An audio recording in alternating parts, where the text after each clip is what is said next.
Oh. Kalau ditanya yang menang pertempuran siapa? Israel. Lebih banyak korban Palestina daripada Israel. Tapi siapa yang menang perang? Palestina. Iya. Dunia bersimpati pada Palestina, dunia membela Palestina. Peristiwa 10 November itu, pertempuran Surabaya itu kalah pertempurannya. Tapi seluruh dunia bilang, rakyat Indonesia berhak merdeka. Lihat tuh perjuangannya, tidak pernah berhenti mengirimkan anak-anak untuk bertempur walaupun mereka pada mati. Terus mereka dunia pada bilang, jangan hentikan kemerdekaan Indonesia. Dan Inggris yang asalnya perang berubah jadi mendukung kemerdekaan Indonesia, karena ini mau beneran merdeka nih, bukan kemauan sebagian orang. Jadi bagus sekalian, tidak semua kekalahan berujung pada kehancuran. Sebagian kekalahan itu berujung pada keberhasilan. Betul kan? Nah, itu namanya kemenangan tertunda, bukan? Pada saat digempur itu, coba bayangin Surabaya, lesu. Itu bulannya November tahun 45.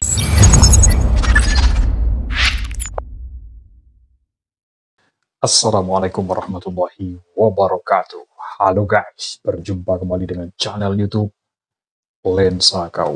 Untuk yang baru mampir, silahkan subscribe, tombol merahnya untuk mendapatkan video-video terbaru dari reaksi bersama Lensa KW. Baru-baru ini beredar sebuah video dari mantan calon presiden Anies Rashid Baswedan yang juga mantan gubernur DKI Jakarta yang baru-baru ini mendukung Pramono dan Rano di Pilgub DKI Jakarta dan menang. Salah satu pernyataannya adalah menceritakan tentang Donald Trump yang baru terpilih sebagai Presiden Amerika Serikat. Dalam pertemuan itu Anies Baswedan mengatakan bahwa di berbagai tempat masyarakat Amerika Serikat syukuran, merayakan selebrasi katanya, bukan syukuran ya, bahasanya melakukan selebrasi atas kemenangan pilihan mereka.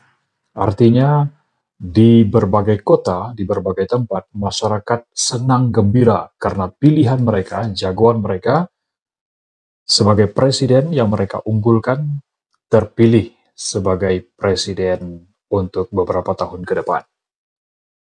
Biasanya, kalau jagoannya terpilih, mereka akan berbahagia, mereka akan senang dan melakukan semacam syukuran. Kalau di Indonesia, kata Pak Anies Baswedan, ketika pilihan kita, jagoan kita, ataupun orang yang kita idolakan itu terpilih sebagai presiden, otomatis masyarakat akan bahagia. Biasanya ada yang potong tumpeng, ada yang macam-macam melakukan syukuran atas terpilihnya pemimpin yang mereka idam-idamkan.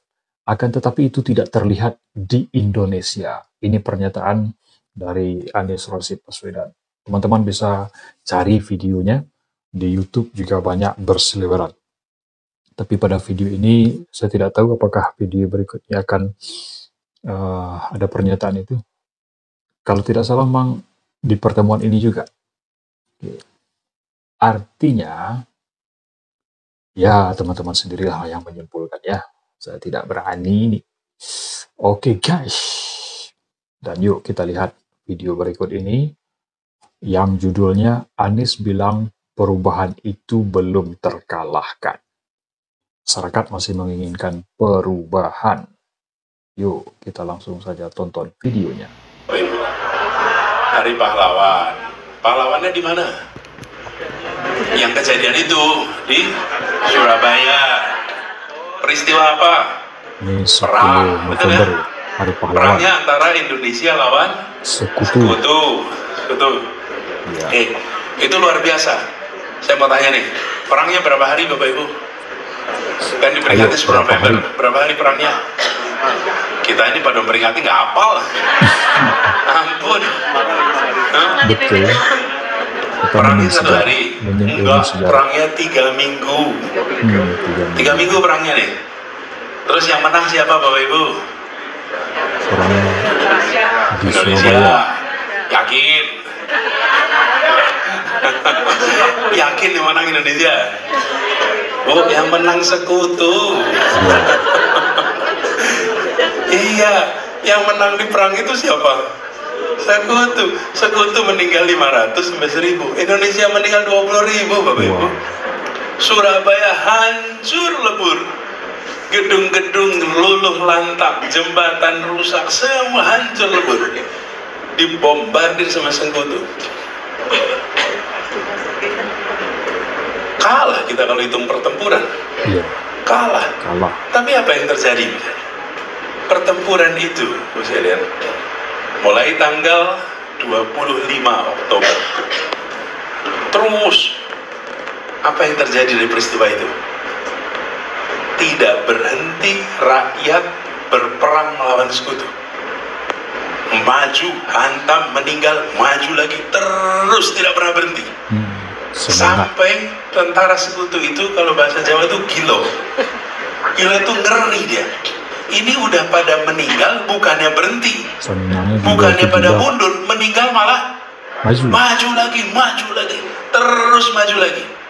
Sampai sesudah peristiwa itu, Inggris itu bilang tidak mau lagi perang lawan Indonesia. Nggak mau. Kenapa? Tidak punya rasa takut, tidak punya gentar atas mati. Semua berani mati, semua hibahkan. Dan semuanya.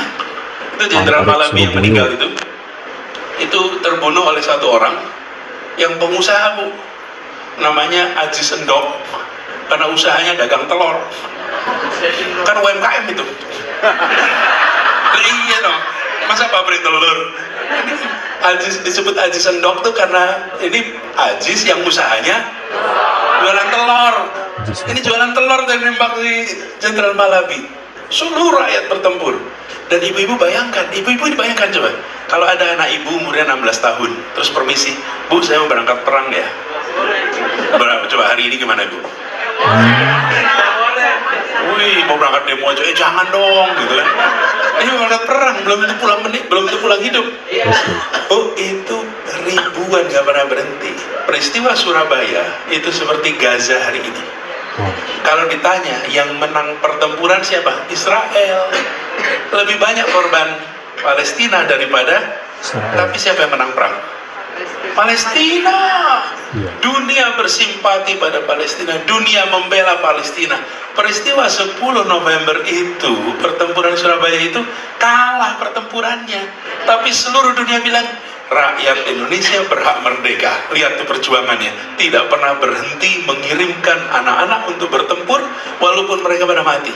Terus mereka dunia pada bilang jangan hentikan kemerdekaan Indonesia. Dan Inggris yang asalnya perang berubah jadi mendukung kemerdekaan Indonesia, karena ini mau beneran merdeka nih, bukan kemauan sebagian orang.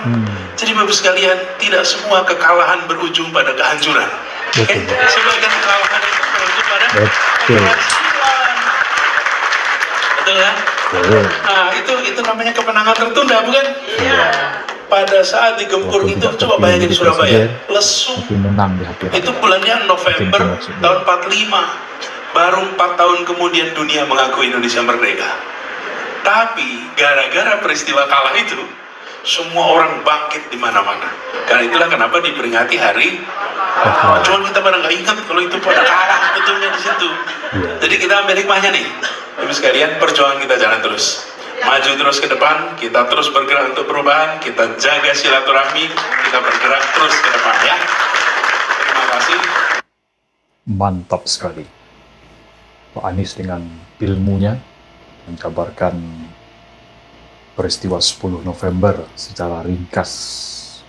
Ternyata kita harus membaca sejarah, harus banyak belajar agar sejarah itu tidak seperti yang dikatakan oleh Bung Karno, jangan sampai jas merah, jangan sekali-sekali melupakan sejarah.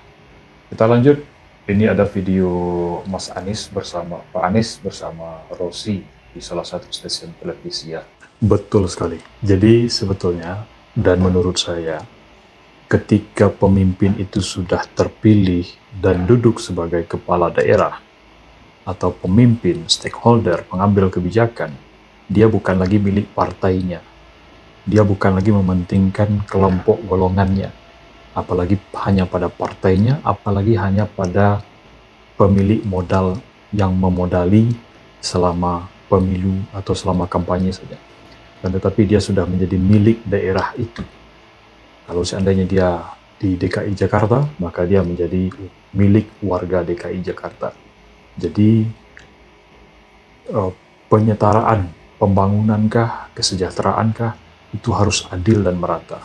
Ini yang saya tangkap dari pernyataan dari Pak Anies pada video ini. Yuk kita lanjutkan.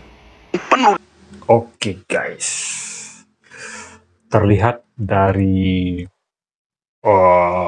narasi yang dikeluarkan oleh Pak Anies Baswedan ketika menceritakan rakyat dari Kampung Bayam yang datang menangis, mengharap menuntut haknya, suara Pak Anies terasa agak serak menurut saya. Kemudian hal lain yang kita perlu pelajari juga, perlu kita cermati juga adalah calon yang didukung oleh Pak Anies ini kan dari PDI Perjuangan. Padahal sebelum pencalonan dulu, Pak Anies Baswedan sempat digadang-gadang untuk menjadi calon dari PDIP. Kemudian ditolak.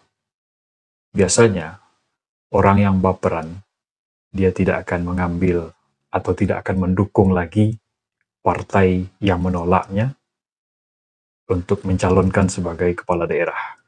Tapi tidak berlaku untuk Pak Anies Baswedan. Hebat sekali, luar biasa sekali. Oke, itulah dunia politik ya. Kita harus pandai saja tidak cukup, kita harus berpandai-pandai. Terima kasih sudah menyaksikan video ini.